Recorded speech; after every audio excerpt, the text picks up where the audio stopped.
selamat pagi adik-adik. Semangat pagi. Aku mau kenal Tuhan, aku mau cinta Tuhan melalui firman-Nya. Nah adik-adik bersyukur pagi hari ini Lausa Mela bisa bersama-sama lagi dengan adik-adik di dalam renungan harian sekolah minggu GKTB.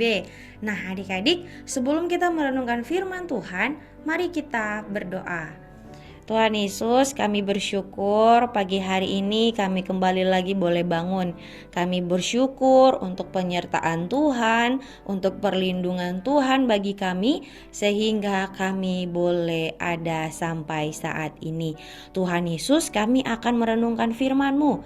Kiranya Tuhan memberikan kami pengertian, sehingga firman-Mu dapat kami mengerti dan kami pahami, dan kiranya juga Engkau memberikan kami kemampuan untuk melakukannya di dalam kehidupan kami, sehingga kami bisa menjadi anak-anak yang takut akan Tuhan, anak-anak yang hidup menyenangkan hati Tuhan.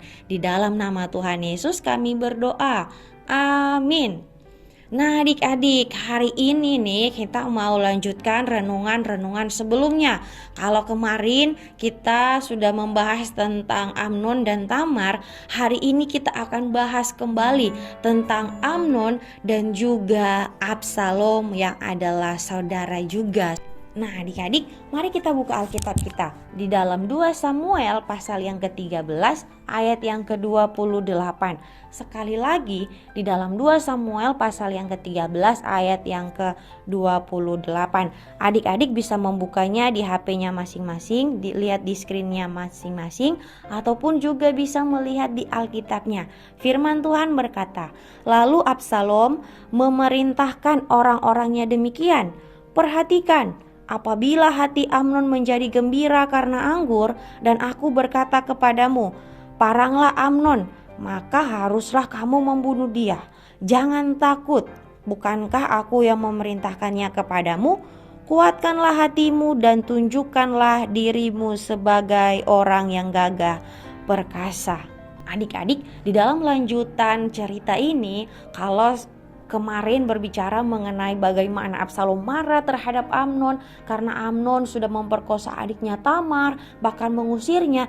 Nah, pada bagian ini ceritanya tentang Absalom yang membunuh Amnon. Karena saking dendamnya kepada Amnon, saking sakit hatinya Absalom kepada Amnon, akhirnya dia membunuh Amnon. Nah adik-adik, pada waktu itu sudah 2 tahun nih, 2 tahun berlalu dari kejadian Amnon memperkosa Tamar. Setelah 2 tahun kemudian, Absalom masih dendam terhadap Amnon. Dia masih ingin membunuh si Amnon ini, yang adalah kakaknya sendiri adik-adik. Nah, pada suatu hari ketika Absalom mengadakan perayaan, dia mengundang anak-anaknya raja. Dan pada waktu itu Amnon pun datang adik-adik. Nah, dia menyuruh, Absalom ini menyuruh orang suruhannya supaya membunuh Amnon. Dan akhirnya di dalam perayaan itu suruhan Absalom pun berhasil untuk membunuh Amnon. Nah adik-adik, karena saking Absalom dendam sama kakaknya Amnon, karena perbuatannya akhirnya dia membunuh kakaknya sendiri. Wah, begitu tragis ya adik-adik, saudara bersaudara saling membunuh, saling melecehkan. Nah adik-adik, kita belajar dari kisah Absalom dan Amnon. Nah adik-adik, mungkin di dalam kehidupan kita, mungkin ketika kita di sekolah, ataupun juga ketika kita di rumah dengan saudara-saudara kita, mungkin ada orang yang membuat kita sakit hati. Mungkin ada di antara mereka yang membuat kita marah. Mungkin ada teman-teman kita yang mengejek kita, mungkin juga ada yang membuli kita, mungkin juga ada kata-kata kasar dari orang tua kita, ataupun juga kita diperlakukan secara tidak adil.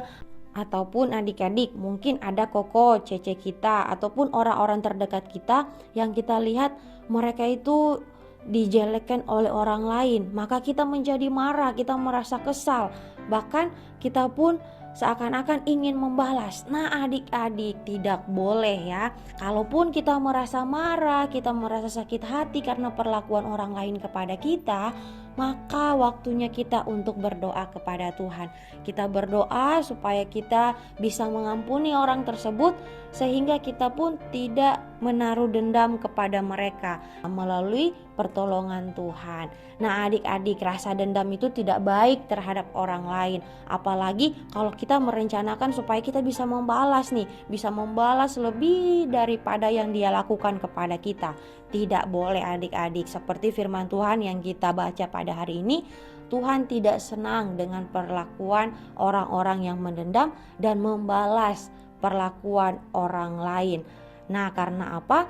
Karena pembalasan adalah miliknya Tuhan. Kita hanya bisa mengampuni orang tersebut, dan kalau memang orang tersebut betul-betul menyakiti kita, dia betul-betul bersalah, maka Tuhan yang akan menegur dan juga menghukum dia.